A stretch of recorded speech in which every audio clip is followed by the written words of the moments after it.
Hello everyone, welcome back to Shivapriya daily vlog. ಈ ವಿಡಿಯೋದಲ್ಲಿ ನಾನು ಮಸಾಲ ರವೆ ರೊಟ್ಟಿನ ಮಾಡೋದನ್ನ ತೋರಿಸ್ತಾ ಇದ್ದೀನಿ. ಅದಕ್ಕೆ ನಾನು ಇಲ್ಲಿ ಒಂದು ಕಪ್ ಆಗುವಷ್ಟು ರವೆನ ತೊಗೊಂಡಿದ್ದೀನಿ. ಅದಾದಮೇಲೆ ಸ್ವಲ್ಪ ಸಾಲ್ಟ್ನ ಆ್ಯಡ್ ಮಾಡ್ಕೊಂಡಿದ್ದೀನಿ. ನಾನಿಲ್ಲಿ ರೊಟ್ಟಿಗೆ ಕ್ಯಾರೆಟು ಮತ್ತು ಒಂದು 4ರಿಂದ 5 ಚಿಲ್ಲಿ, ಸ್ವಲ್ಪ ಕರಿಬೇವು ಮತ್ತು ಒಂದೆರಡು ಆನಿಯನ್ನ ಸಣ್ಣಕ್ಕೆ ಕಟ್ ಮಾಡಿ ಇಟ್ಕೊಂಡಿದ್ದೀನಿ. ಕ್ಯಾರೆಟ್ನ ತುರಿದು ಇಟ್ಕೊಂಡಿದ್ದೀನಿ.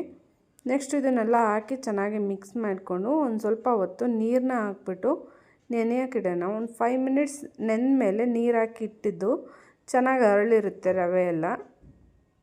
ನೆಕ್ಸ್ಟು ಅದನ್ನು ಚೆನ್ನಾಗಿ ರೊಟ್ಟಿ ಅದಕ್ಕೆ ಬೇಕಾಗೋ ಥರ ಮಿಕ್ಸ್ ಮಾಡಿಕೊಂಡು ಚೆನ್ನಾಗಿ ನೆಕ್ಸ್ಟು ಒಂದು ಶೀಟ್ಗೆ ಸ್ವಲ್ಪ ಆಯಿಲ್ನ ಅಪ್ಲೈ ಮಾಡಿ ಅದನ್ನು ಚೆನ್ನಾಗಿ ತೆಳುವಾಗಿ ರೊಟ್ಟಿನ ತಟ್ಕೊಳ್ಳೋಣ. ಇದು ಡೈರೆಕ್ಟಾಗಿ ಪ್ಯಾನ್ ಮೇಲೂ ಕೂಡ ತಟ್ಬೋದು, ಬಟ್ ನನಗೆ ಪ್ಯಾನ್ ಮೇಲೆ ತಟ್ಟಿದ್ರೆ ಇಷ್ಟ ಆಗೋಲ್ಲ, ಹಂಗಾಗಿ ನಾನು ಶೀಟ್ ಮೇಲೆ ತಟ್ಕೊತೀನಿ. ಇದು ಚಪಾತಿ ಹಿಟ್ಟಿನ ಪೇಪರ್ ಬರುತ್ತಲ್ಲ, ಅದ್ರ ಮೇಲೇ ತಟ್ಕೊತಿದ್ದೀನಿ ನಾನು.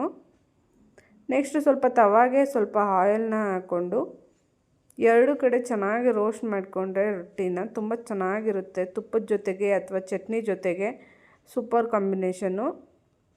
ನಾನಿಲ್ಲಿ ಇದ್ರ ಜೊತೆಗೆ ನಾನು ಟೊಮೆಟೊ ಚಟ್ನಿನ ಮಾಡಿದ್ದೀನಿ.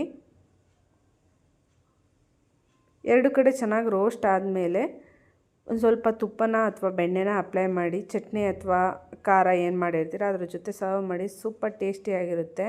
ನಾನಿಲ್ಲಿ ಟೊಮೆಟೊ ಚಟ್ನಿ ಜೊತೆ ಸರ್ವ್ನ ಮಾಡಿದ್ದೀನಿ. Thank you for watching. Subscribe my Shivapriya daily vlog YouTube channel. Thank you for watching.